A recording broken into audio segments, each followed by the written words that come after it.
السلام علیکم۔ آج کا ہمارا ٹاسک یہ تھا کہ جو ہم نے آلریڈی رجسٹریشن فارم بنایا ہوا ہے نا، تو جب ہم اس کو لاگ ان کرتے ہیں تو ہمیں لاگ ان کا پیج شو ہوتا ہے، اور جب ہم اس کو سبمٹ کرتے تھے تو اس کی جگہ ہمیں ویلکم پیج شو ہوتا تھا۔ ویلکم پیج کی جگہ ہم نے نماز ڈائری کا جو پروجیکٹ ہے نا وہ ہم نے شو کروانا ہے۔ تو سب سے پہلے یہ رجسٹریشن فارم ہے، اس کو جب لاگ ان کیا تو یہ لاگ ان پیج کھل گیا۔ اب اس میں ای میل انٹر کر لیتے ہیں۔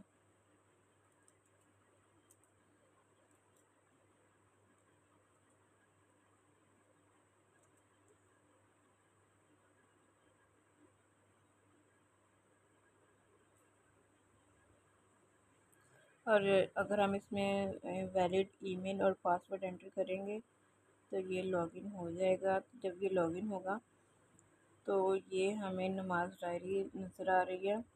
یہ نماز ڈائری کا پروجیکٹ یہ کھل گیا۔ اب ہم نے سب سے پہلے اس میں ایک ریکارڈ اور انٹر کرنا ہے، تو سب سے پہلے اس میں کل کا ریکارڈ انٹر کر لیتے ہیں اور نمازیں مارک کر لیتے ہیں۔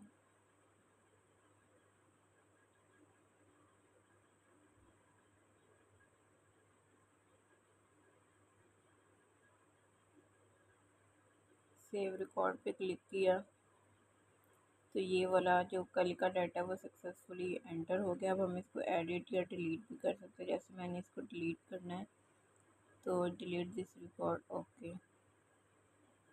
تو یہ کل والا ریکارڈ جو ہے وہ ڈیلیٹ ہو گیا۔ تو اب یہ جو رجسٹریشن فارم اور لاگ ان کا تو آلریڈی کوڈ دیکھا ہوا تھا، تو آج ہم نماز ڈائری کا جو کوڈ ہے نا وہ بھی دیکھ لیتے ہیں۔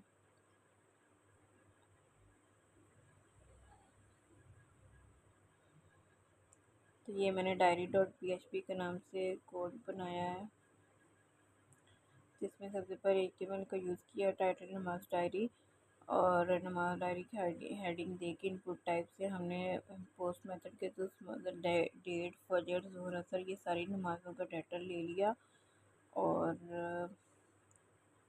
اس کے بعد یہ نیو ریکارڈ کو سیو کرنے کے لیے اس سیٹ کا فنکشن یوز کیا۔ اب اس سیٹ کا فنکشن اس لیے یوز ہوتا ہے کہ نا، مطلب کہ اگر ہم کوئی ریکارڈ انٹر نہیں کرتے نا، اور لیکن ہم اس کو سبمٹ کر دیتے تو ہمیں کوئی بلاک جو ہے وہ بلیک نظر نہ دکھائی دے۔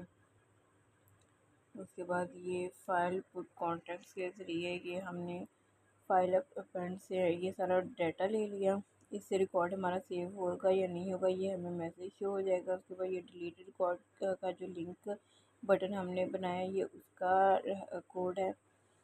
اس میں ہم اس سیٹ گیٹ ڈیلیٹ بٹن سے اپنا ڈیلیٹ بٹن شو کروائیں گے، اور اس کے بعد یہ سارا ریکارڈ جو ہے وہ شو ہوگا، جو ڈیٹ ہے اور فجر، ظہر، اثر جو ہم نے مطلب کہ مارک کیا، یہ ایک چھوٹا سا ٹیبل بن جائے گا اس کا۔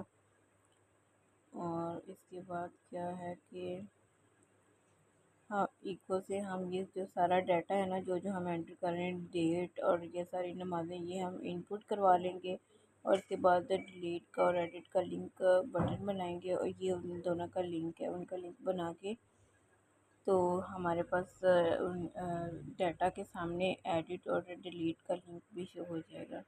تو یہی تھا ہمارا آج کا ٹاسک۔ Thank you.